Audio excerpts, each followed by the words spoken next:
ಅನಂತ ಕೋಟಿ ಬ್ರಹ್ಮಾಂಡ ನಾಯಕನಾದ ನಾರಾಯಣನನ್ನು ಗುರುಗಳೇ ಹೇಗೆ ಅರ್ಥ ಮಾಡಿಕೊಳ್ಳುವುದು? ನಾರಾಯಣನು ಸದಾಗಮಗಳಿಂದ ಮಾತ್ರ ತಿಳಿಯಲ್ಪಡುತ್ತಾನೆ. ಅದು ಯಾವುದೆಂದರೆ 4 ವೇದಗಳು, ಮಹಾಭಾರತ, ಮೂಲ ರಾಮಾಯಣ ಮತ್ತು ಪಂಚರಾತ್ರ. ಈಗ ಮೂಲ ರಾಮಾಯಣ ಮತ್ತು ಪಂಚರಾತ್ರ ಉಪಲಬ್ಧವಿಲ್ಲ.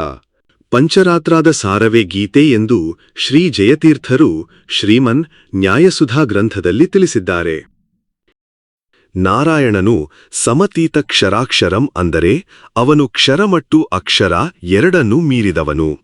ಕ್ಷರ ಎಂದರೆ ನಾಶವಾಗುವ ದೇಹ ಹೊಂದಿರುವ ಜೀವರುಗಳು, ಅಕ್ಷರ ಎಂದರೆ ಲಕ್ಷ್ಮೀದೇವಿ.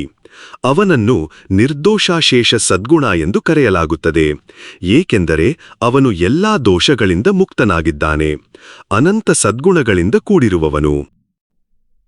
ಅಂತ ನಾರಾಯಣನಿಗೆ ನಾನು ಸದಾ ನಮಸ್ಕಾರ ಮಾಡುತ್ತೇನೆ ಎಂದು ಶ್ರೀಮಧ್ವರು ವಿಷ್ಣು ತತ್ವ ವಿನಿರ್ಣಯ ಎಂಬ ಗ್ರಂಥದ ಮಂಗಳಾಚರಣೆಯಲ್ಲಿ ತಿಳಿಸಿದ್ದಾರೆ. ಆದ್ದರಿಂದ ಸದ್ಗುರುಗಳಲ್ಲಿ ಹೋಗಿ ಅಧ್ಯಯನ ಮಾಡಿದರೆ ನಾರಾಯಣನನ್ನು ತಿಳಿಯಬಹುದು, ತಕ್ಕ ಮಟ್ಟಿಗೆ ಅರ್ಥ ಮಾಡಿಕೊಳ್ಳಬಹುದು. ಸದಾಗಮೈಕ ವಿಜ್ಞೇಯಂ ಸಮತೀತಕ್ಷರಾಕ್ಷರಂ ನಾರಾಯಣಂ ಸದಾ ವಂದೇ ನಿರ್ದೋಷ ಅಶೇಷ ಸದ್ಗುಣಂ.